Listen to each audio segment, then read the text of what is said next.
జపమాల ప్రేక్షకులకు నమస్కారం. ఓం వరవరదాయ విజయ గణపతి నమః. శ్రీ గురుభ్యో నమః. శ్రీమాత్రే నమః. ఈ భాగంలోని శివపార్వతులకి పెళ్లి రాయబారం గురించి విందాము.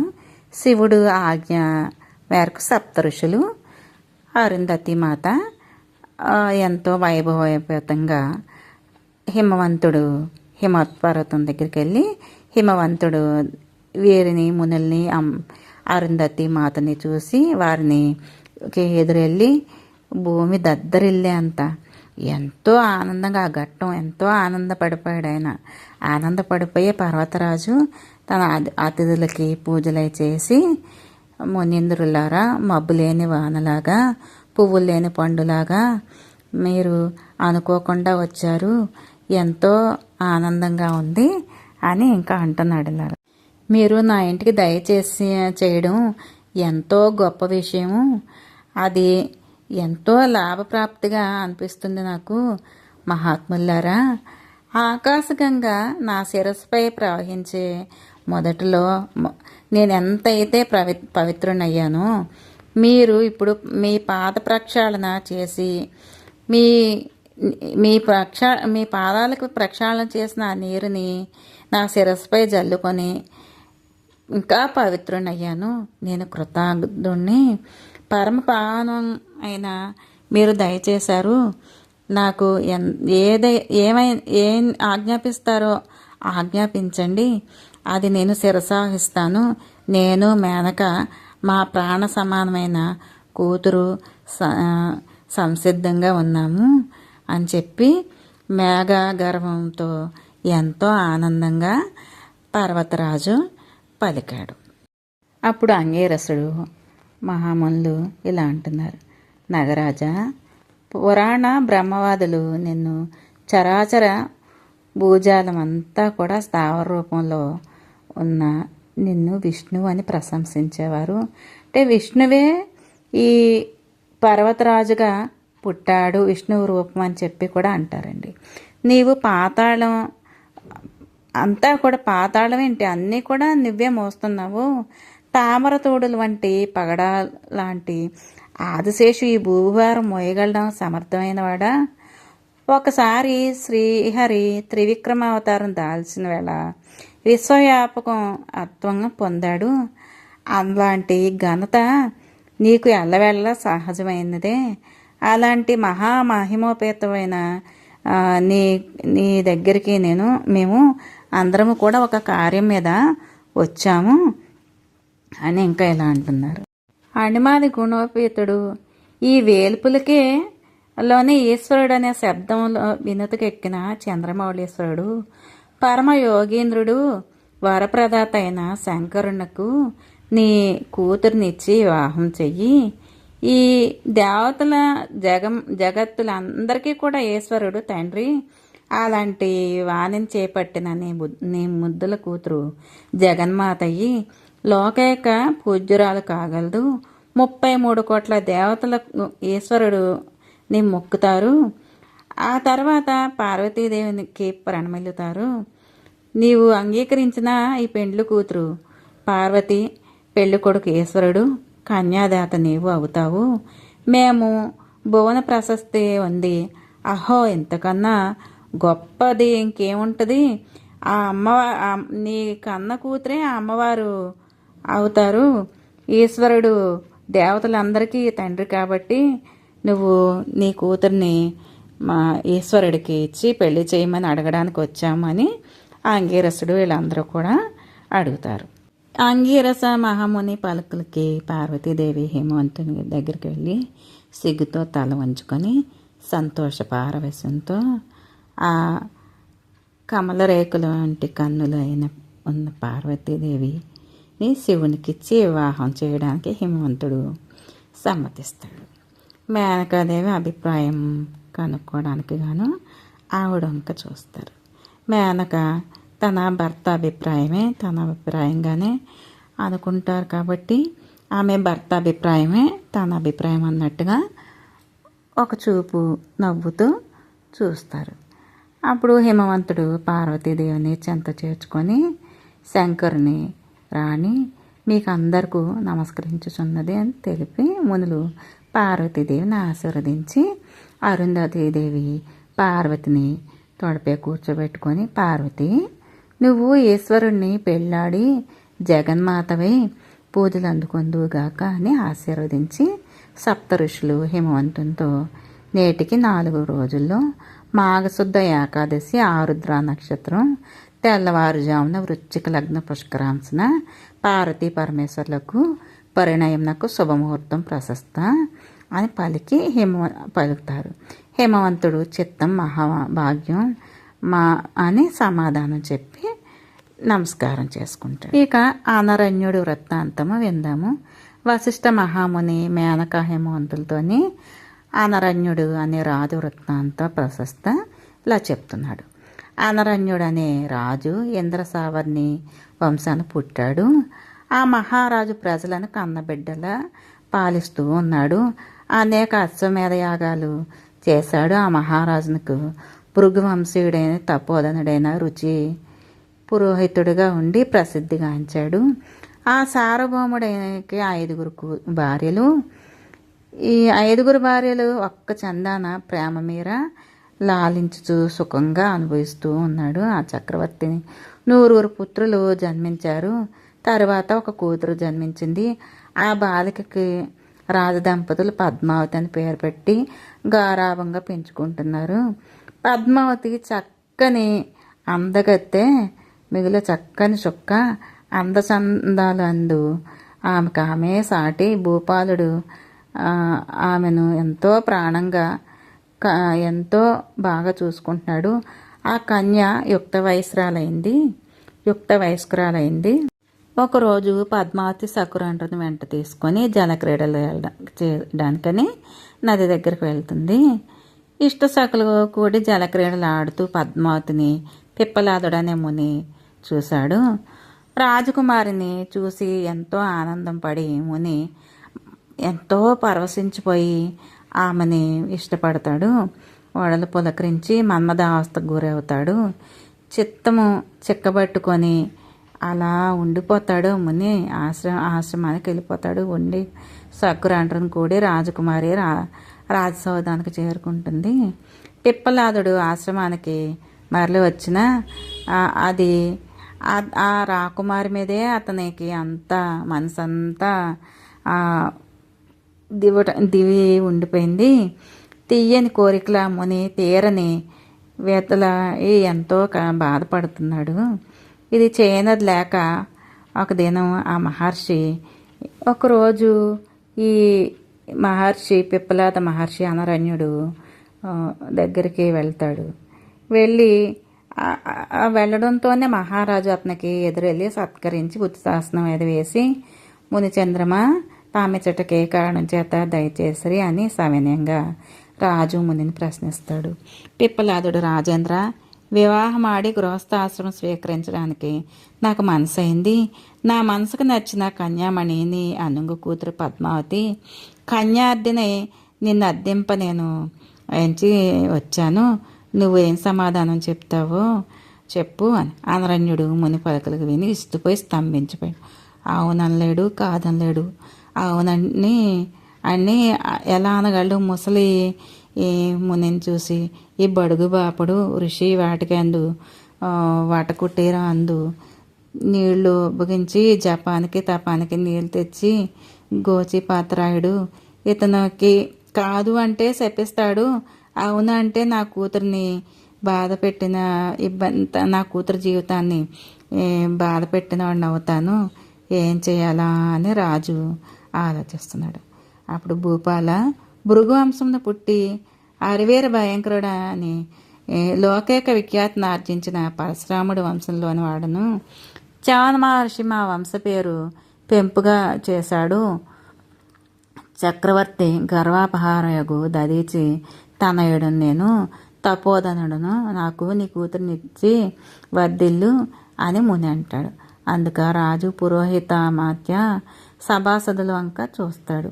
పురోహితుడగు రుచియుడు, మంత్రి పుంగవులు, మేధావులు, సభాసదులు పద్మావతిని పిప్పలాద మహర్షికి ఒసగి వివాహం చేయటం మంచిదే. వివాహాపేక్షతో ఇచ్చేసిన తపోదాన్ని నిరాకరించకూడదు అని అంటారు. అనరణ్యుడు పద్మావతిని పిప్పలాదునికి ఇచ్చి మిక్కిలి వైభవంగా పెళ్లి చేస్తాడు. పద్మావతిని వెంట పెట్టుకుని పిప్పలాదుడు ఆశ్రమానికి వెళ్తాడు. అనరణ్యుడు సమస్త వస్తు సంభారాలను బిడ్డకి ఇచ్చి అత్తారింటికి పంపిస్తాడు. రాజభారాలను జ్యేష్ఠపుత్రుడికి అప్పగించి వానప్రస్థానికి వెళ్ళిపోతాడు. భార్యలను 5గురిని వెంట పెట్టుకొని పిప్పలాదుడు ఆశ్రమానికి పరిసర ప్రదేశాల్లో చేరతాడు. పద్మావతి పతియ దైవంగా ఎంచి భతృసేవాపరాయణరాలే పాతివ్రత్య ధర్మాల్ని పాటిస్తూ హాయిగా కాలం గడుపుతూ ఉంటుంది. ఇలా కొంతకాలం జరిగిన తర్వాత ఒక దినమున ఆమె స్నానానికి వెళ్తుంది. ధర్మదేవత పురుష మోహాకారుని వలె మారువేషంతో వచ్చి ఆమె చెంత చేరి, ఓ నవమోహనాంగి, నీ సుందర సురిత మనోహర రూప లావణ్యం నన్ను ప్రేమవారసిగా ఉంది, నన్ను పడదోసింది. శృంగార వీచికలు నన్నిటు అటు ఊగిసలాడేలా చేస్తున్నాయి. మోహము సుడిగుండంలా కూలదోసింది. విరహ సముద్రాన బడి విలవిల్లా కొట్టుకుంటున్నాను.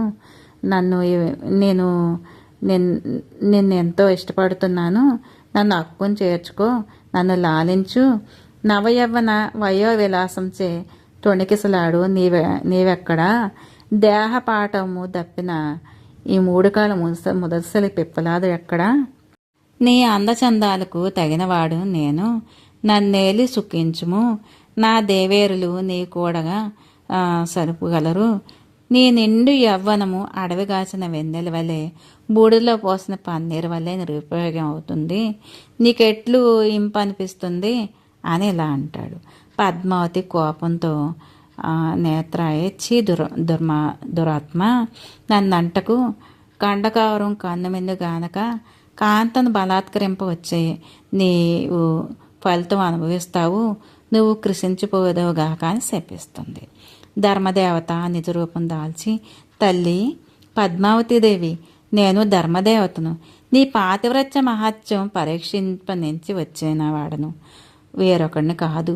నీ దరి చేరలేదు. నీ శాపము ఉపసంహరించి నా ఎందు దయచూడమని ప్రార్థిస్తాడు. పద్మావతీదేవి, ప్రభు, మారువేషమున నున్న నిన్ను గుర్తెరగజాలక శపించితిని. మించిపోయినదే ఏమీ లేదు. కానీ కృతయుగం అందు వృషభ రూపంలో దాల్చిన ధర్మము 4 పాదాల నడిపెదవు. త్రేతాయుగం నందు 3 పాదములు, ద్వాపర యుగం నందు 2 పాదములు, కలియుగం 1 పాదం నందు సంచరించేదవు. చంద్రుని వృద్ధి క్షయము వలె నీ ధర్మము యుగమునకు అనుసరించి క్షీణించి వృద్ధి నొందగలదు అని పలికింది.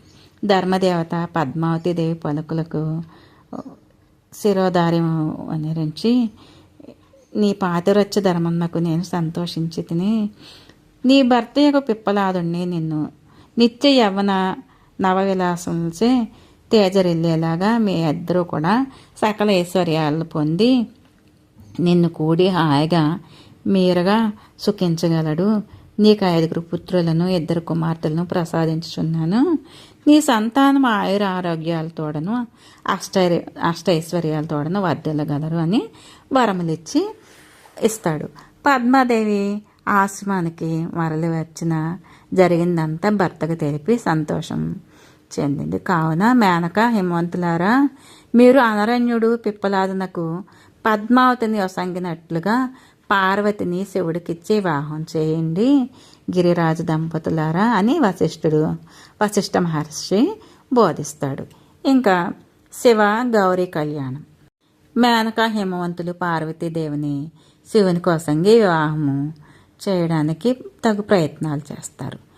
హిమవంతుడు గర్గ మహాముని సగౌరవంగా రప్పించి తారాబల చంద్రబలాలు చూసి జామిత్ర శుద్ధి గల వృశ్చిక లగ్నం పుష్కరాంశనందు మార్గశుద్ధ ఏకాదశి తెల్లవారుజామున 7 ఋషులు శివ పార్వతుల పెళ్లి ముహూర్తం నిర్ణయించారు. గిరిరాజు కులగూరునకు నివేదన చేశారు.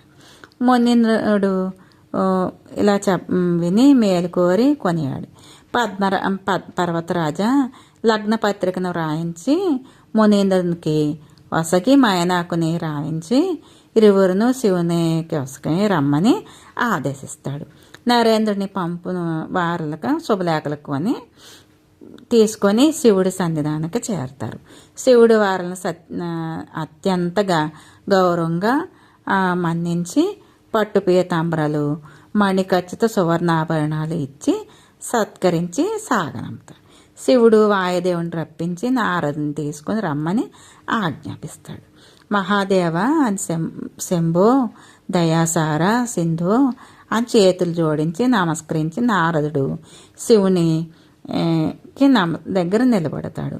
శివగౌరి కళ్యాణము 14 లోకాల యందు ప్రకటించి ఎల్లరను బంధుమిత్ర సపరివారంగా రాగలరని ఆహ్వానించవలసిందిగా బ్రహ్మతనయుడికి శివుడు తెలుపుతాడు. శివుని ఆజ్ఞ శిరసావహించి నారదుడు గాలిలో తేలియాడుతూ అన్ని లోకాలకి సుబోధంగా సంతోషంగా ప్రకటన చేస్తాడు.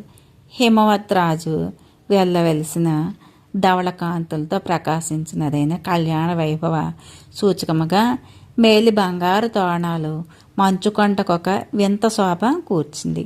సువాసనలు పునుగు జవ్వాది కస్తూరి పచ్చకర్పూరము పరిమళ ద్రవ్యాలు పన్నీటితో చేర్చి ఓషధి ప్రస్థములు అంతయు కలిపి ఉన్నాయి. కెంపులు గరుడ పచ్చ ఆణిముత్యాలు రంగురంగుల రంగవల్లులు కడు రమణీయంగా తీర్చిదిద్ది శుభముహూర్తాన్ని సమీపించే కొలది పురంద్రీమణులు మెరుపు తీగల వంటి మేలిమి బంగారు జరీ పట్టు చీరలు దాల్చి విధి విరామం లేకుండా చక్కగా పెళ్లి పనులు ముమ్మరంగా చేస్తూ ఉన్నారు. అందరూ కూడా హిమవంతుడి వివాహమునకు కావలసిన సమస్త వస్తువులను పదార్థాలను తెప్పించాడు. యావజ్జీవకమునకు కావలసిన ద్రవ్యాలు సమకూరినవి. చలో పందిర్లు అత్యంత విశాలంగా కళాత్మకంగా నగరాజ పరిజనులు తీర్చిదిద్దారు. లక్ష్మీప్రదంగా అరటి స్తంభములు మామిడి తోరణాలు గుమగుమలాడే పూలదండలు పందిరి అలంకరణలు సమస్త సదుపాయాలతో కూడిన విడిది గృహంలో లెక్కకు మించిన బ్రహ్మ విష్ణువాదులకు వేరువేరుగా ఏర్పాటు చేస్తారు. వివాహ శుభముహూర్తానికి పూర్వము పార్వతీదేవిని ముత్తైదువులందరూ కూడా చేరి మంగళ స్నానం చేయించి సాంబ్రాణి ధూపం తడి ఆర్చిన తల దువ్వి జడల్లి తెల్లని పట్టు చీర కట్టారు. సువాసనీయుల ఆమెకు ఈయన పూలను జడలో తురిమి తిలకము ఫాల బాగాన తీర్చిదిద్ది కలువ రేఖల వంటి పార్వతీదేవి కన్నులకు కళ్యాణ లాంఛనంగా కాటుక రేఖలు తీర్చిదిద్ది సర్వాలంకారణ శోభిత అయిన పార్వతీదేవి కాటుక కన్నుల ఎంతో ఆనందంగా కళ్యాణ మండపం వైపు మరలినవి. తాపము ఫలించినది. శివుడు పెళ్లి కొడుకే రాగలడు. తన చిరకాల వాంఛిత ఇక ఈడేరుచున్నది. సంతసించి ఆమె మదిలోని తీయని కోరికలు పున్నమ నాటి పండు వెన్నెల పాల వెల్లి వలె పొంగి పొరలి ఉవ్వెత్తున వేసినవి. సప్తమాతృకలు లక్ష్మీ సరస్వతి శచి అరుంధతి మున్నగ దేవేరులు మునికాంతలు సప్తర్షులు దేవమునులు బ్రహ్మాది శత్కోటి దేవతలు నవగ్రహాలు గరుడ గంధర్వ దేవయోని విశేష సంజానితులు ఈశ్వరుని పెళ్లి కొడుకు గావించుకొని ఓషధి ప్రస్థమునకు తరలి వచ్చరి. అలనాటి శివుడు ఇప్పుడు పూర్తిగా మారిపోయాడు. ప్రమదగణములే గుర్తుపట్టలేనట్టు శృంగారమూర్తి అయినాడు. నాగహారములు మణిహారం లేనివి భస్మోద్దూళిత సర్వాంగములు పరిమళ ప్రశస్త హరిచందన మైపోతతో గుమగుమలాడుతున్నాయి. చల్లని పిల్లగాడుపులు సువాసనలు దిక్కులు వెదజల్లుతున్నాయి. పులితోలు పట్టుపుట్టమైన జటాజూటంలో రంగాలు బంగారు రత్న కిరీటాలచే రాజిల్లుతున్నాయి.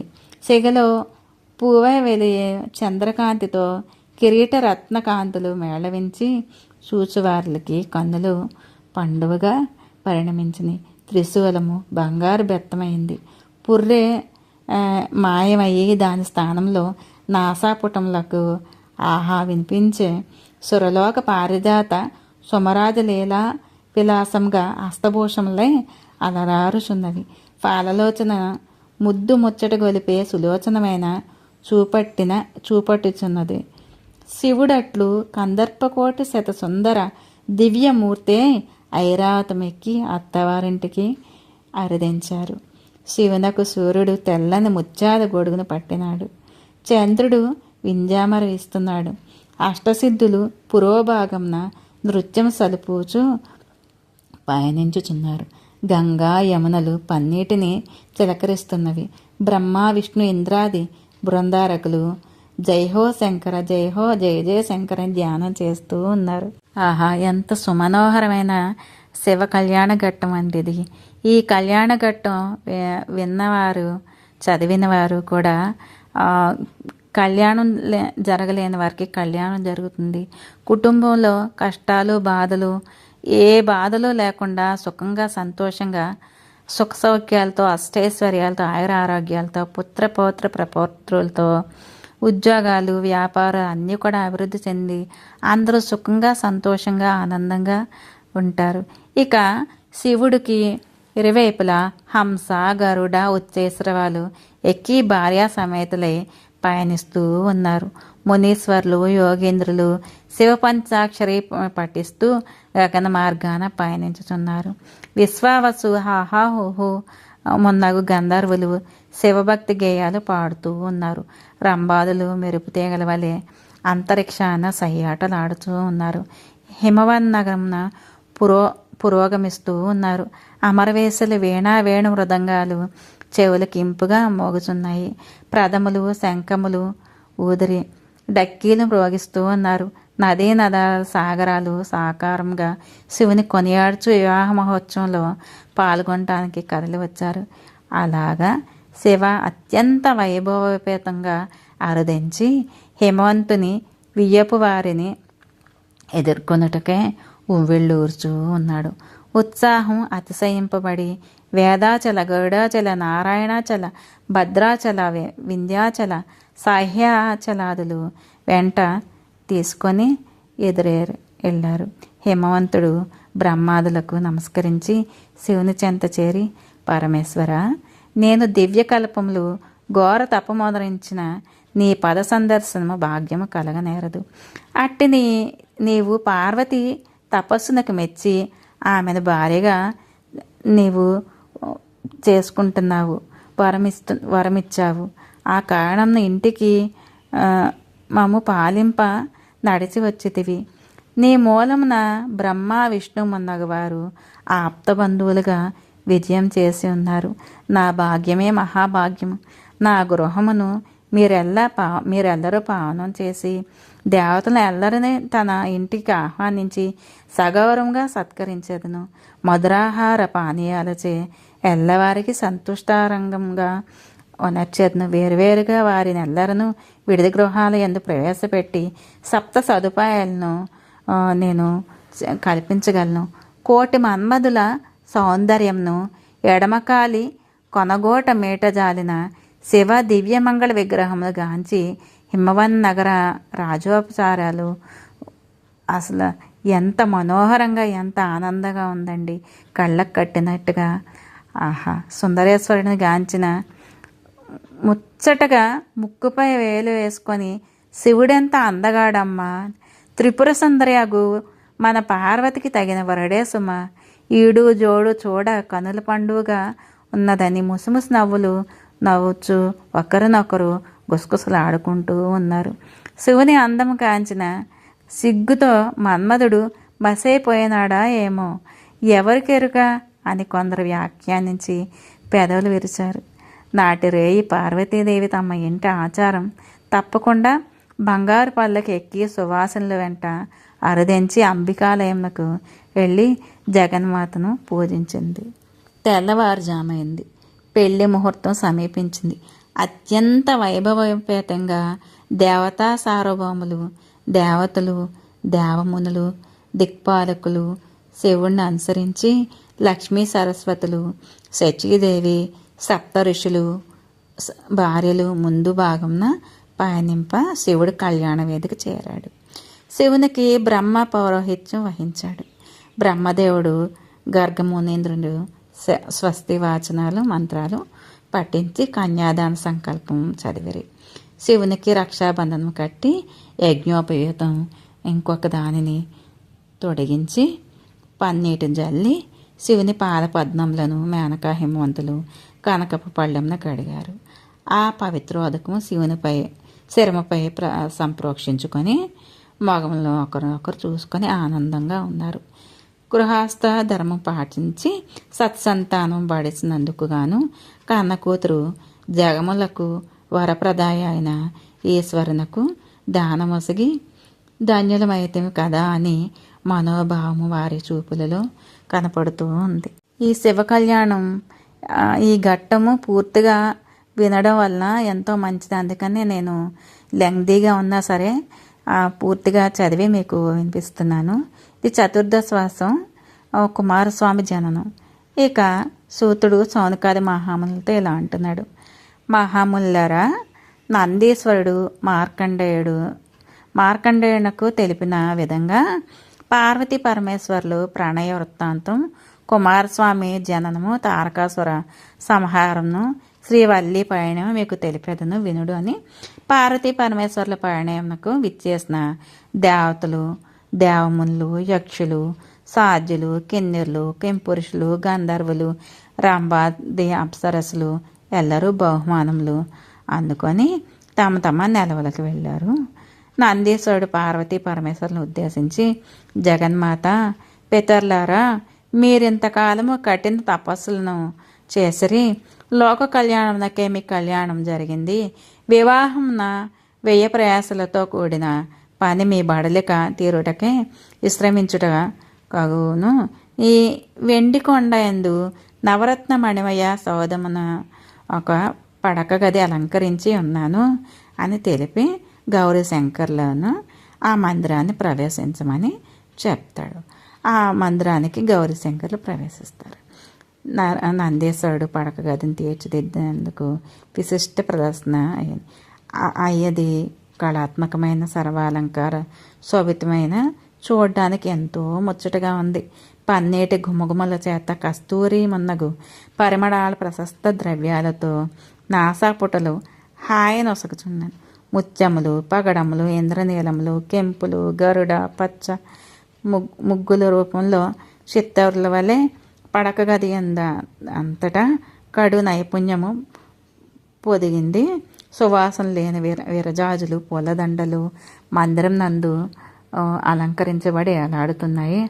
అందొక హంసతూలిక తలపమును పూలపాన్పుచే ఏర్పాటు గావించారు.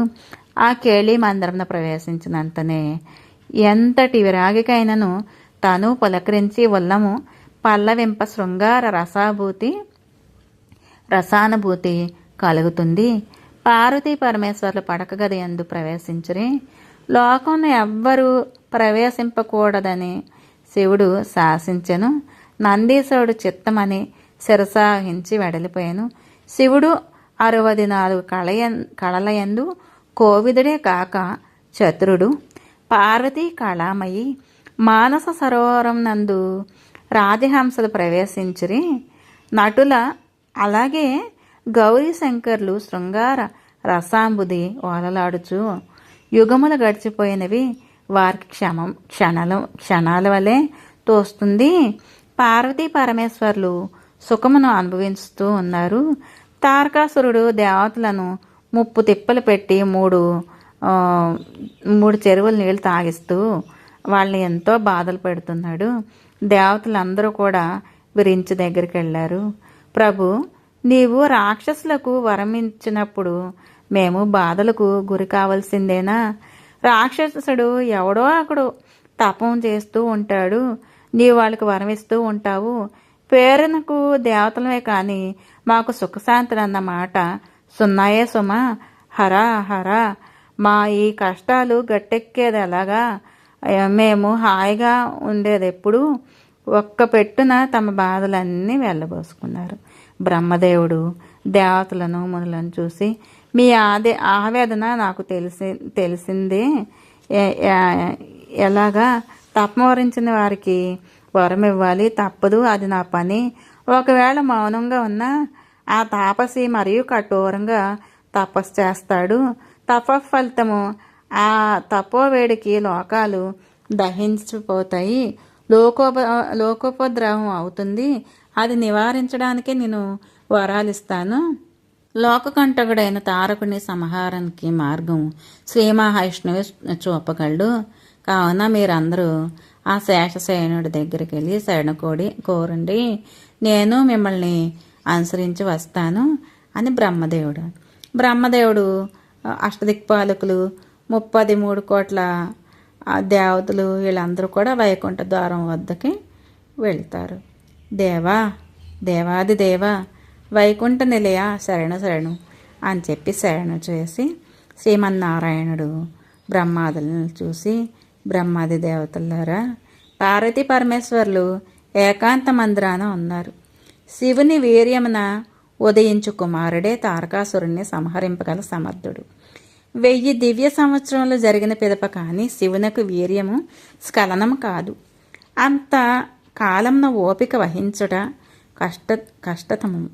కావున పరమేశ్వరుని వీర్యము పార్వతీదేవి గర్భంన పతనము కాకుండా అంతరాలయము కల్పించవలేను. వారు ఏకాంత సుఖమునకు భంగముదరించిన కానీ అది సాధ్యం కాదు. అది మహాపాపము. స్త్రీ పురుషుల కామ వ్యాపారమునకు విఘ్నం వనరించుట నీచకృత్యం. దుర్వాసమునీంద్రుడు మున్నొక పరి స్వర్గంన పోచు నందనోద్యానవనం ప్రవేశించాడు. పారిజాత వృక్షఛాయలలో దేవేంద్రుడు రంభతో సంభోగమదరించుచుండగా ఆ తాపసోత్తముడు దృశ్యమును గాంచియు చూచి చూడని వాళ్ళ వలె వెనుకకు తిరిగిపోగా వారి వద్దకేకి దుర్వాసుడు కంటబడిందని దేవేంద్రుడు కాగిట రంభను దిగ్గున లేచి సిగ్గుతో తల వంచుకొని దుర్వాసుడు ఆ పాప ఫలితం కట్టుకున్నాడు. ఆ ముని భార్య మంచం పట్టి మరణించింది. 1000 సంవత్సరములు తపోదండు విరహ వ్యధచే పీడితుడయ్యి తుదకు చండిక అను కన్యను ఆడాడు. రెండో భార్యను పెండ్లాడినను ఆ తాపసోత్తముడికి సాంసారిక సౌఖ్యం జాలడయ్యాడు. స్త్రీ పురుషుల సురతము సౌఖ్యదాయకమే కాదు, సృష్టికి మూలము. వాత పిత్త శ్లేష్మ ఉద్రేకాలతో అణచి శరీరంనకు హాయి నొసగి ఆరోగ్యదాయకమైన ఉండాలి. కావున మీరు కూడా సాహసంనకు ఒడిగట్టి యుక్తియుక్తంగా కార్యం సాధించవలేను. శ్రీమన్నారాయణుడు బృందంతోనూ మునిగణములతోనూ వివరిస్తారు. మిగతాది తర్వాయి భాగంలో విందాము. ఓం నమః శివాయ. ఈ భాగం మీరు వినడం వలన, చదవడం వలన కూడా అందరికీ కూడా సర్వ సౌభాగ్యాలు కలుగుతాయి. థ్యాంక్ యూ ఫర్ వాచింగ్ అండి. ఓం నమః శివాయ.